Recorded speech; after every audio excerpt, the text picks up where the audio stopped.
Traditionis Custodes.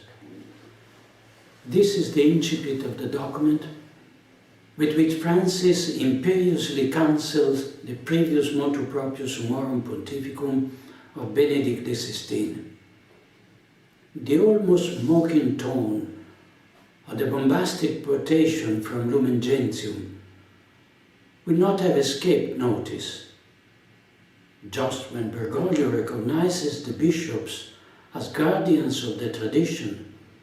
He asked them to obstruct his highest and most sacred expression of prayer. Anyone who tries to find within the folds of the text some escamotage to circumvent the text should know that the draft sent to the Congregation for the Doctrine of the Faith for revision was extremely more drastic than the final text. A confirmation, if ever it were needed, that no particular pressure was needed from the historical enemies of the Tridentine liturgy, beginning with the scholars of Sant Anselmo, to convince His Holiness to try his hand at what he does best, demolishing. Ubi solitudinem faciunt, pacem appellant. They make a wasteland and call it peace. Francis has once again disavowed the pious illusion of the hermeneutic of continuity, stating that the coexistence of the Vetus and Novus Ordo is impossible because they are expression of two irreconcilable doctrinal and ecclesiological approaches. On one hand, there is the Apostolic Mass, the voice of the Church of Christ. On the other, there is a Montinian Eucharistic celebration, the voice of the Conciliar Church. And this is not an accusation, however legitimate, made by those who express reservation about the Reform, Rite, and Vatican II. Rather, it is an admission, indeed a proud affirmation of ideological adherence on the part of Francis himself, the head of the most extremist faction and progressivism. His dual role as Pope and liquidator of the Catholic Church allows him, on one hand, to demolish it with decrees and act of government, and on the other hand, to use the prestige of his office entails to establish and spread the new religion over the rubble of the old one. It matters little if the ways in which he acts against God, against the Church, and against the Lord's flock are in stark conflict with his appeals to parousia, to dialogue, to building bridges, and not erecting walls. The Church of Mercy and the Field Hospital turn out to be empty rhetorical devices, since it ought to be Catholics who benefit from them and not heretic or fornicators. In reality, each of us is well aware that Amoris Laetitia's indulgence toward public concubinage and adulterers would hardly be imaginable toward those rigid ones against whom Bergoglio hurls his dart as soon as he has the opportunity. After years of this pontificate, we have all understood that the reasons given by Bergoglio for declining a meeting with a prelate, a politician, or a conservative intellectual do not apply to the molester cardinal, the heretic bishop, the abortionist politician, or the globalist intellectual. In short, there is a blatant difference in behavior from which one can grasp the partiality and partisanship of Francis in favor of any ideology, thought, project, scientific, artistic, or literary expression that is not Catholic. Anything that even only vaguely evokes anything Catholics seems to arouse in the tenets of Santa Marta an aversion that, it is disconcerting to say the least, if only in virtues of the throne on which he is seated. Many have noted this dissociation, this sort of bipolarity of a pope who does not believe like a pope, doesn't behave like a pope, does not speak like a pope. The problem is that we are not faced with a sort of inaction from the papacy, as could happen with a sick or very old pontiffs, but rather with a constant action that is organized and planned in a sense diametrically opposed to the very essence of the papacy. Not only does Bergoglio not condemn the errors of the present time by strongly reaffirming the truth of the Catholic faith, he has never done this, but he actively seeks to disseminate these errors, to promote them, to encourage their supporters, to spread them on the greatest possible extent, and to host events promoting them in the Vatican, simultaneously silencing those who denounced these same errors. Not only does he not punish fornicating prelates, but even promotes and defends them by lying, while he removes conservative bishops, does not hide his annoyance with the heartfelt appeals of cardinals not aligned with the new course. Not only does he not condemn abortionist politicians who proclaim themselves Catholics, but he intervenes to prevent the Episcopal Conference from pronouncing on this matter, contradicting that synodal path, which conversely allows him to use a minority of ultra-progressives to impose his will on the majority of the Synod Fathers. The one constant of this attitude, noted in his most brazen and arrogant form in Traditionis Custodes, is duplicity and lies. A duplicity that is a facade, of course, daily disavowed by positions that are anything but prudent in favor of a very specific group, which for the sake of brevity we can identify with the ideological left, indeed with its most recent evolution in a globalistic, ecologist, transhuman and LGBTQ key. We have come to a point that even simple people with little knowledge of doctrinal issues understand that we have a non-Catholic Pope, at least in strict sense of the term. This poses some problems of a canonical nature that are not inconsiderable, which it is not up to us to solve, but which sooner or later we have to be addressed.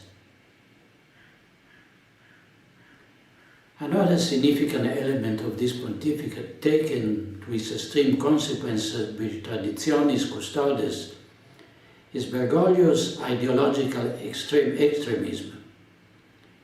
An extremism that is deploring words when it concerns others, but which shows itself in its most violent and ruthless expression when it is he himself who puts it into practice against clergy and laity connected to the ancient rite and faithful to the sacred tradition. Towards the Society of St. Pius X, he shows himself willing to make concession and to establish a relationship as good neighbors, but towards the poor priest and faithful who have to endure 1,000 humiliations and blackmail in order to beg for a Mass in Latin, he shows no understanding, no humanity. This behavior is not accidental. Archbishop Lefebvre's movement enjoys in its own autonomy and economic independence, and for this reason he has no reason to fear retaliation or commissioners from the Holy See. But the bishops, priests and clerics incardinated in a diocese or religious order know that hanging over them is the sword of Damocles of removal from office, dismissal from the ecclesiastical state, and deprivation of their very means of subsistence. Those who have had the opportunity to follow my speeches and declaration know well what my position is on the Council and on the Novus Ordo. But they also know what my background is, my curriculum in the service of the Holy See, and my relatively recent awareness of the apostasy and the crisis in which we find ourselves. For this reason, I would like to reiterate my understanding for the spiritual path of those who, precisely because of this situation, cannot or are not yet able to make a radical choice, such as celebrating or attending exclusively the Mass of St. Pius V. Many priests discover the treasure of the Venerable Tridentine liturgy only when they celebrate it and allow themselves to be permeated by it. And it is not uncommon for an initial curiosity towards the extraordinary form, certainly fascinating due to the solemnity of the rite, to change quickly into the awareness of the depth of the words, the clarity of the doctrine, the incomparable spirituality that it gives birth to and nourishes in our souls. There is a perfect harmony that words cannot express, and that the faithful can understand only in part, but which touches the heart of the priesthood as only God can. This can be confirmed by my confreres, who have approached the usus antiquor after decades of obedient celebration of the Novus Ordo. A world opens up, a cosmos that includes the prayer of the breviary with the lesson of Matins, the commentaries of the Fathers, the cross-reference to the text of the Mass, the martyrology in the hour of the prayer. They are sacred words, not because they are expressed in Latin, but rather they are expressed in Latin because the vulgar language would demean them, would profane them, as Dom Guéranger wisely observed. These are the words of the bride to the divine bridegroom, words of the soul that lives in intimate union with God, of the soul that lets itself be inhabited by the Most Holy Trinity.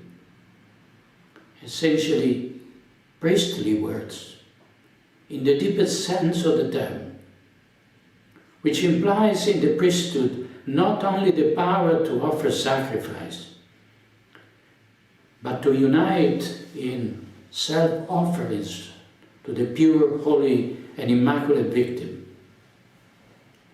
It has nothing to do with the rambling of the Reformed rite, which is too intent on pleasing the secularized mentality to turn to the majesty of God and to the heavenly court. So preoccupied with making itself understandable that one has to give up on communicating anything but trivial obviousness. So careful not to hurt the feeling of heretics, as to allow itself to keep silent about the truth just at the moment in which the Lord God makes himself present on the altar. So fearful of asking the faithful for a slighted commitment as to rivalize the sacred song any artistic expression linked to the worship.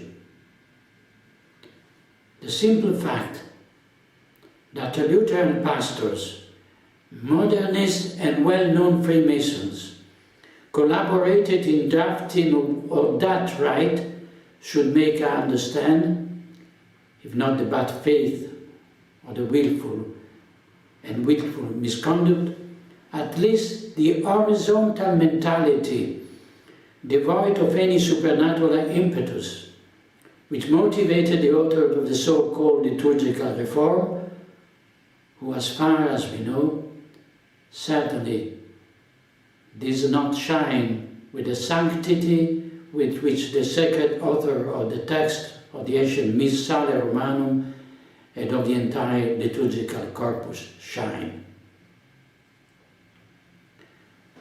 How many of you priests, and certainly also many lay people, in reciting the wonderful verses of the Pentecostal sequence, were moved to tears, understanding that your initial predilection for the traditional liturgy had nothing to do with a sterile aesthetic satisfaction, but had evolved into a real spiritual necessity, as indispensable as breathing.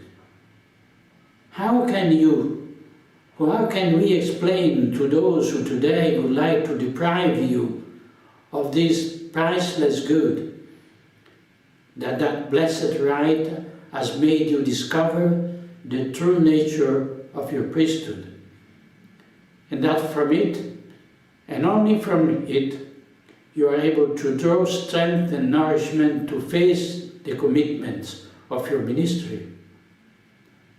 How can you make it clear that the obligatory return to the Montinian rite represents an impossible sacrifice for you? Because in the daily battle against the world, the flesh and the devil, it leaves you disarmed, prostrated, and without strength.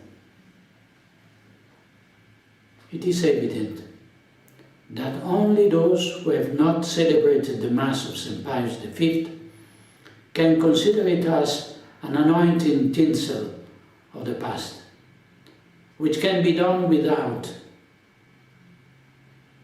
Even many young priests, accustomed to the Novus Ordo since their adolescence, have understood that the two forms of the rite have nothing in common, and that one is so superior to the other as to reveal all its limits and criticisms, to the point of making it almost painful to celebrate.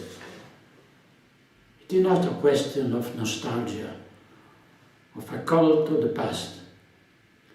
Here we are speaking of the life of the soul, its spiritual growth, ascesis and mysticism, concept that those who are their priesthood, who see their priesthood as a profession, cannot even understand, just as they cannot understand the agony that a priest's soul feels in seeing the Eucharistic spaces desecrated during the grotesque rite of communion in the era of the pandemic farce.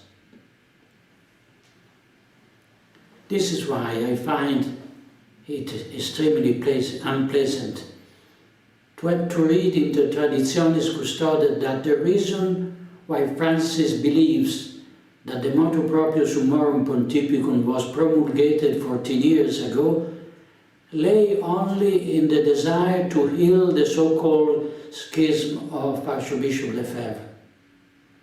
Of course, the political calculation may have had its weight, especially at the time of John Paul II, even if at that time the faithful of the Society of St. Pius X were few in number.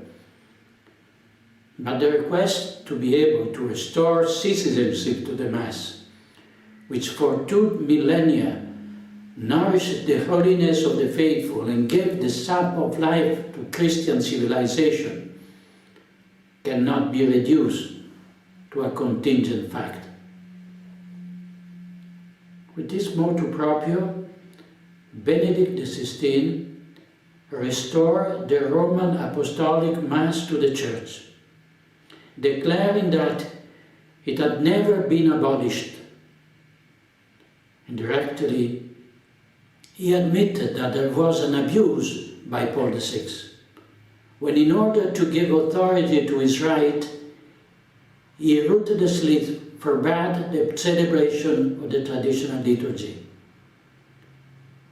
And even in that document, there may be some incongruent element, such as the coexistence of the two forms of the same rite. We can believe that this has served to allow for the diffusion of the extraordinary form without affecting the ordinary one. In other times, it would have seemed incomprehensible to let a Mass steeped with the misunderstandings and omission to be celebrated when the authority of the Pontiff could have simply restored the ancient rite. But today, with the heavy burden of Vatican II and with the now widespread secularized mentality, even the mere necessity of celebrating the Tridentine Mass without permission can be considered an undeniable good. A good that is visible to all due to the abundant fruits it brings to the community where it is celebrated. As we can also believe that it would have brought even more fruits if only Summorum Pontificum had been applied in all its point and with a spirit of true ecclesial communion. Francis knows well that the survey taken among bishops all over the world did not yield negative result. Although the formulation of the question made clear what answer he wanted to receive. That consultation was a pretext in order to make people believe that the decision he made was inevitable and the fruit of choral request from the episcopate. We all know that if Bergoglio wants to obtain a result, he does not hesitate to resort to force, lies as sleight of hand. The event of the last synods have demonstrated this beyond all reasonable doubt, with the post-synodal exhortation draft even before the vote of the Instrumentum Laboris. Also in this case, therefore, the pre-established purpose was the abolition of the Tridentine Mass, and the prophecies, that is, the apparent excuse, had to be the supposed instrumental use of the Roman Missal of 1962, often characterized by a rejection not only of the liturgical reform, but of the Vatican Council II itself. In all honesty, one can perchance accuse the Society of St. Pius X of this instrumental use, which has every right to affirm what each of us knows well, that the Mass of St. Pius V is incompatible with the post-conciliar ecclesiology and doctrine. But the Society is not affected by the motu proprio, and has always celebrated using the 1962 Missal, precisely by virtue of that inalienable right which Benedict XVI recognized which was not created ex nihilo in 2007. The diocesan priest who celebrates Mass in the church assigned to him by the bishop, and who every week must undergo the third degree through the accusation of zealous progressive Catholic only because he has dared to recite the Confiteor prior to administering communion to the faithful, knows very well that he cannot speak ill of the Novus Ordo or Vatican II, because at the first syllable he would already be summoned to the Curia and sent to a parish church lost in the mountains. That silence, always painful and almost always perceived by everyone as more eloquent than many words, is the price that he has to pay in order to have the possibility of celebrating the Holy Mass of all time, in order not to deprive the faithful of the graces that it pours down upon the Church and the world. And what is even more absurd is that while he hear it said with impunity that the Tridentine Mass was to be abolished because of its incompatibility with the ecclesiology of the Vatican II, as soon as we say the same thing, that is, that the Montinian Mass is incompatible with the Catholic ecclesiology, we are immediately made the object of condemnation, and our affirmation is used as evidence against us before the revolutionary tribunal of Santa Marta. I wonder what sort of spiritual disease could have struck the shepherds in the last few decades, in order to lead them to become not loving father but ruthless censors of their priests, official constantly watching and ready to revoke all right in virtues of the blackmail that they do not even try to conceal. This climate of suspicion does not in the least contribute to the serenity of many good priests, when the good they do is always placed under the lens of functionaries who consider the faithful link to the tradition as a danger, as anointing present to be tolerated so long as it does stand out too much. But how can we even conceive of a church in which the good is systematically hindered, and whoever does it is viewed with suspicion and kept under control? I therefore understand the scandal of many Catholics faithful, and not a few priests in the face of this shepherd who, instead of smelling his sheep, hungrily beats them with a stick. The misunderstanding of being able to enjoy a rite as if it were a gracious concession may also be found in the public affairs, where the state permits itself to authorize travel, school lessons, the opening of activities, and the performance of work, as long as one undergoes inoculation with the experimental genetic serum.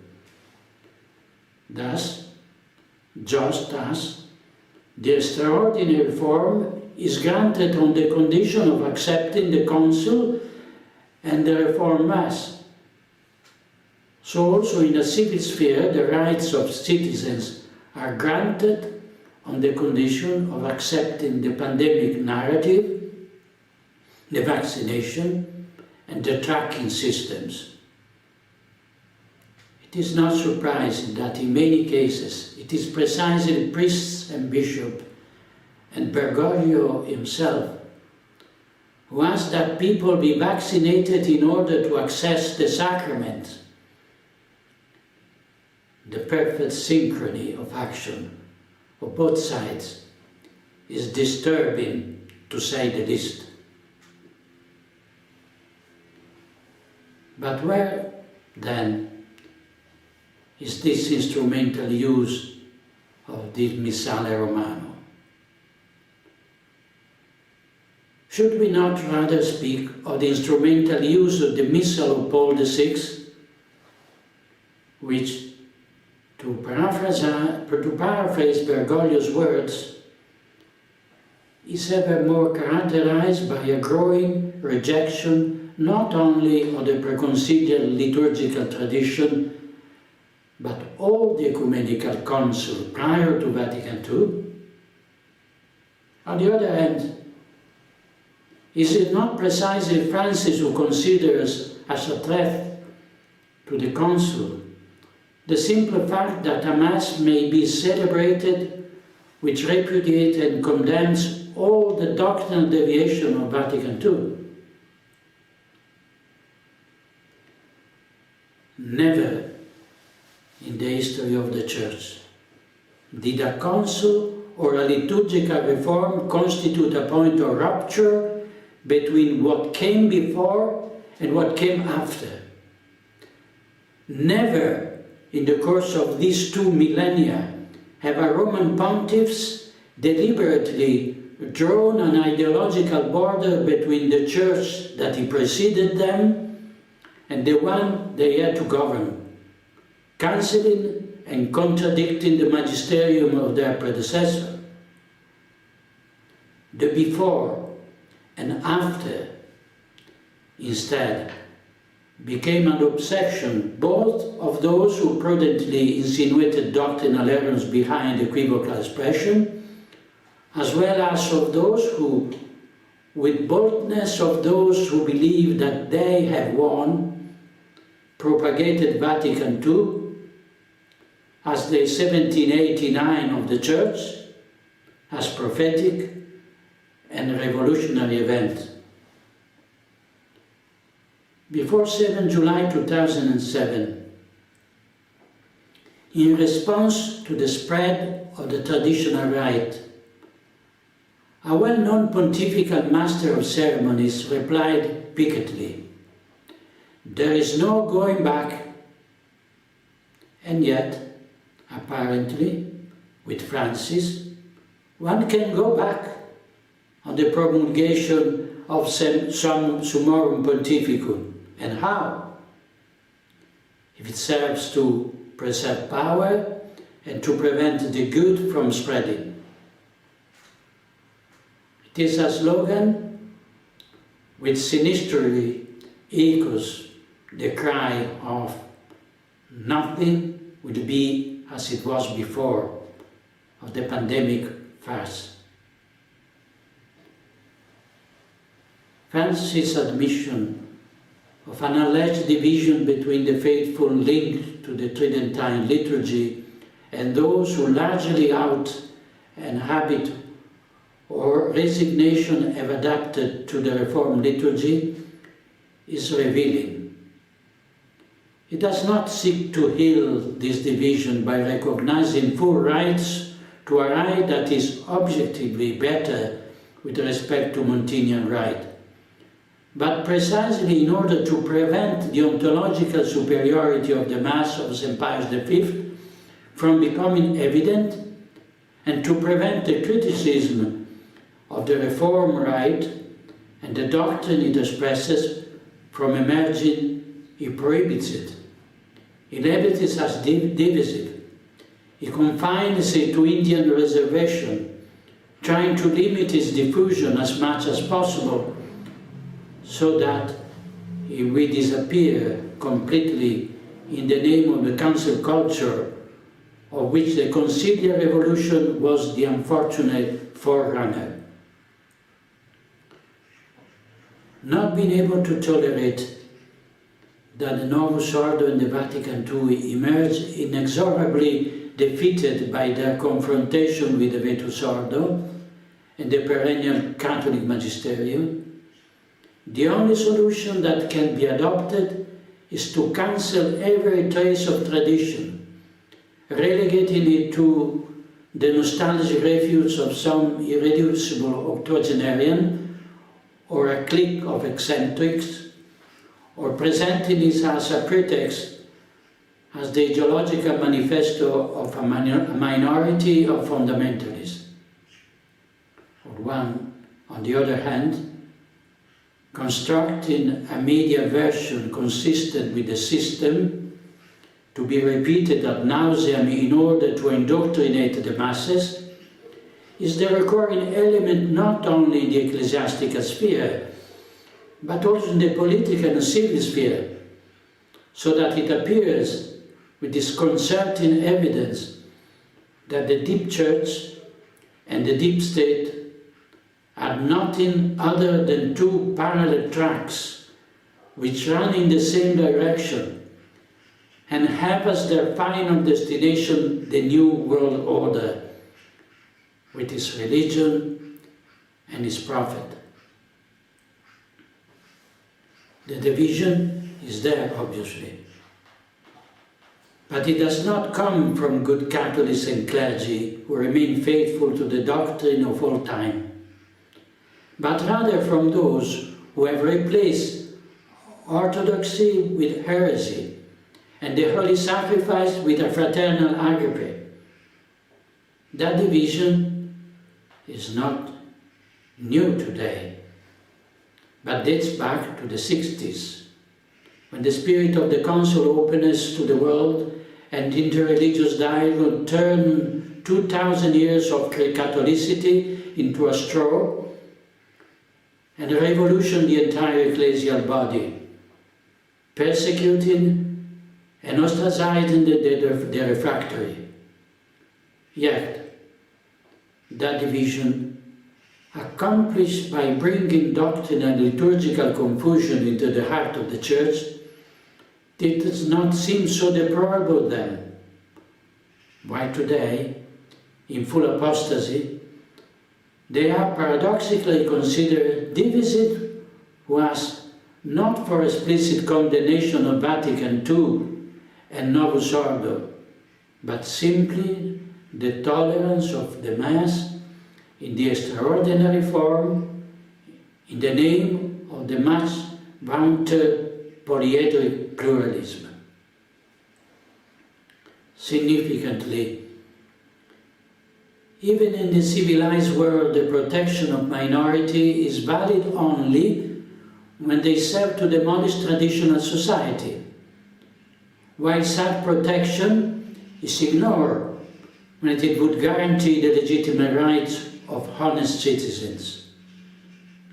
And it has become clear that under the pretext of the protection of minorities, the only intention was to weaken the majority of the good, while now that the majority is made up by those who are corrupt, the minority of the good can be crushed without mercy.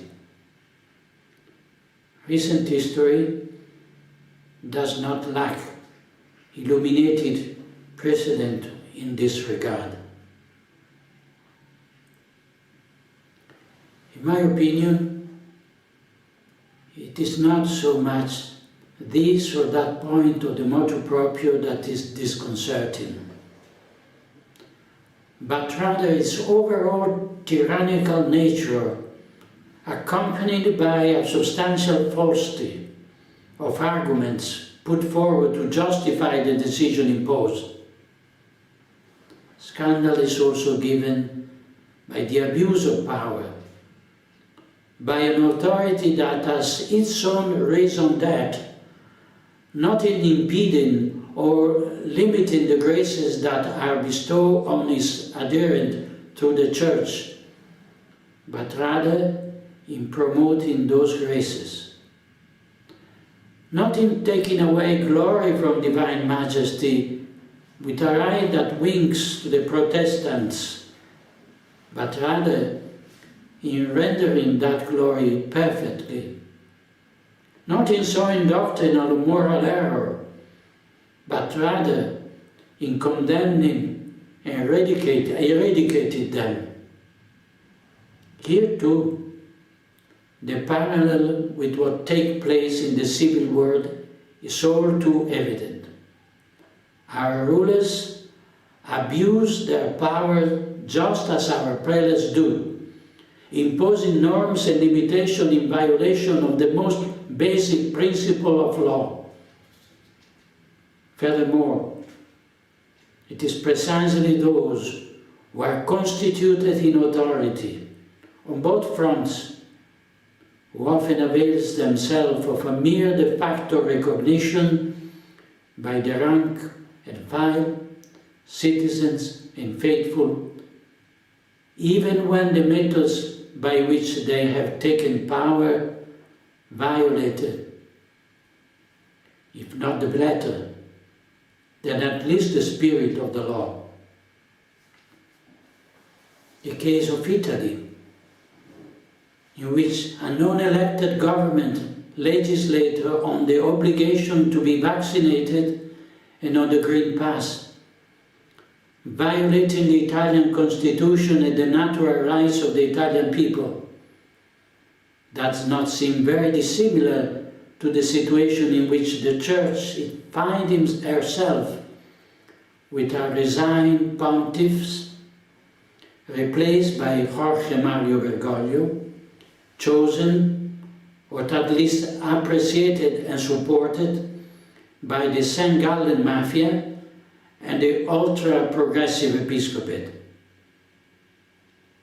It remains obvious that there is a profound crisis of authority, both civil and religious, in which those who exercise power do so contrary to those whom they are supposed to protect, and above all contrary to the purpose for which that authority has been established. I think that it has been understood that both civil society and the Church suffers from the same cancer that struck the former with the French Revolution and the latter with the Second Vatican Council. In both cases, Masonic thought is at the foundation of the systematic demolition of the institution and its replacement with a simulacrum that maintains its external appearances, hierarchical structure, and coercive force, but with purposes diametrically opposed to those he ought to have. At this point, citizens on the one hand and the faithful on the other find themselves in condition of having to disobey earthly authority in order to obey divine authority, which governs nations and the Church.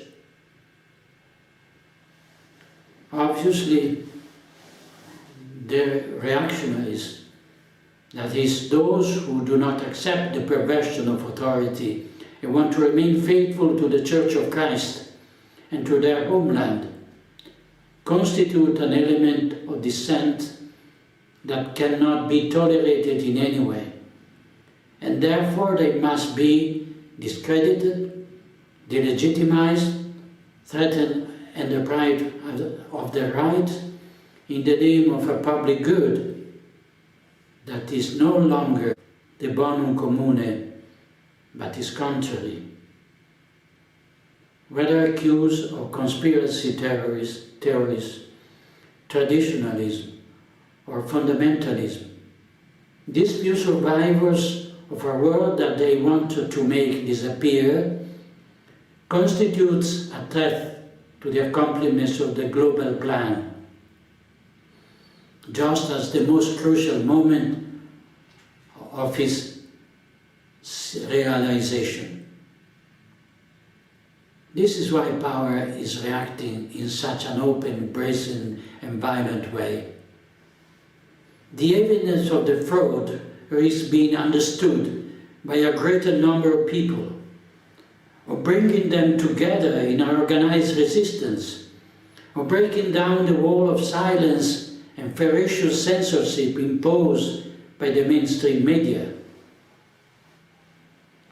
We can therefore understand the violence of the reaction of authority and prepare ourselves for a strong and determined opposition, continuing to avail ourselves to those rights that have been abusively and illicitly denied us. Of course, we may find ourselves having to exercise those rights in an incomplete way, when you are denied the opportunity to travel if we do not have our green pass, or if the bishop prohibits us from celebrating the Mass on full time in a church in his diocese. But our resistance to abuses of authority will still be able to count on the graces that the Lord will not cease to grant us. In particular, the virtue of fortitude that is so indispensable in times of tyranny. If on the one hand we can see how the persecution of dissenters is well organized and planned, on the other hand, we cannot fail to recognize the fragmentation of the opposition.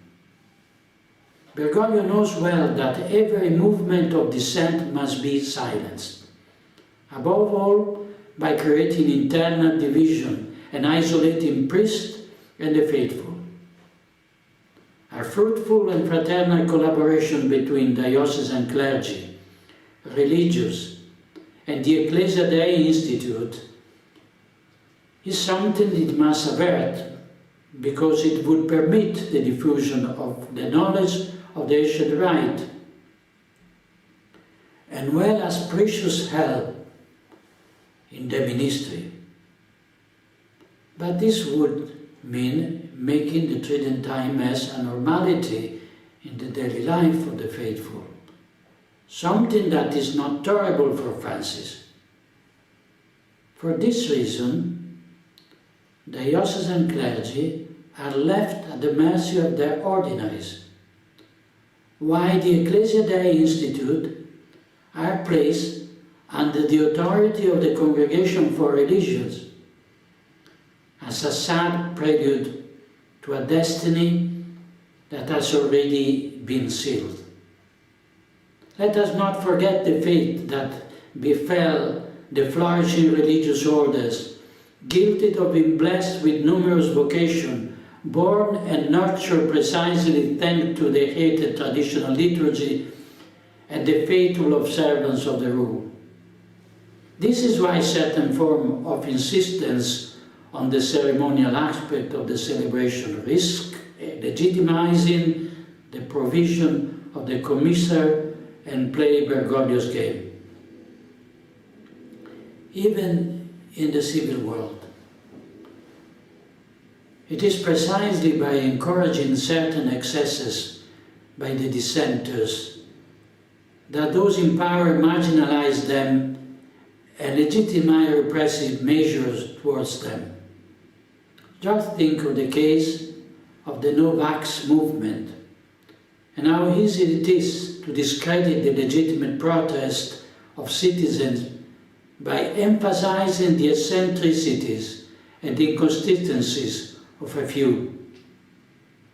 It is all too easy to condemn a few agitated people who, out of exasperation, set fire to a vaccine center, overshadowing millions of honest persons who take to the street in order not to be branded with the health passport or fined if they do not allow themselves to be vaccinated. Another important element for all of us is the necessity of giving visibility to our composed protest and ensure a form of coordination for public action. With the abolition of the Summorum Pontificum, we find ourselves taken back 20 years. This unhappy decision by Bergoglio to cancel the motu proprio of Pope Benedict is doomed to inexorable failure, because it touches the very soul of the Church, of which the Lord himself is pontiff and high priest. It is not a given that the entire episcopate, as we are seeing in the last few days with relief, will be willing to passively submit to form of the authoritarianism that certainly do not contribute to bringing peace to soul. The Code of Canon Law guarantees the bishops the possibility of dispensing their faithful from particular or universal law under certain conditions.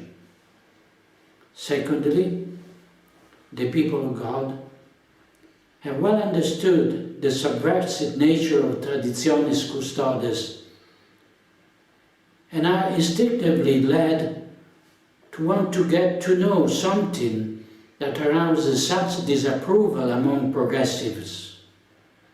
Let us not be surprised, therefore, if we soon begin to see the faithful coming for ordinary parish life, and even those far from the Church finding their way to the churches where the traditional Mass is celebrated. It will be our duty, whether as minister of God or as simple faithful, to show firmness and serene resistance to such abuse, walking along the way of our own little Calvary with a supernatural spirit, with a new high priest, while the new white high priest and scribes of the people mock us and label us as fanatics. It will be our humility, the silent offering of injustice toward us, and the example of life consistent with the creed that we profess, that will merit the triumph of the Catholic Mass and the conversion of many souls. And let us remember that, since we have received much, much will be demanded of us.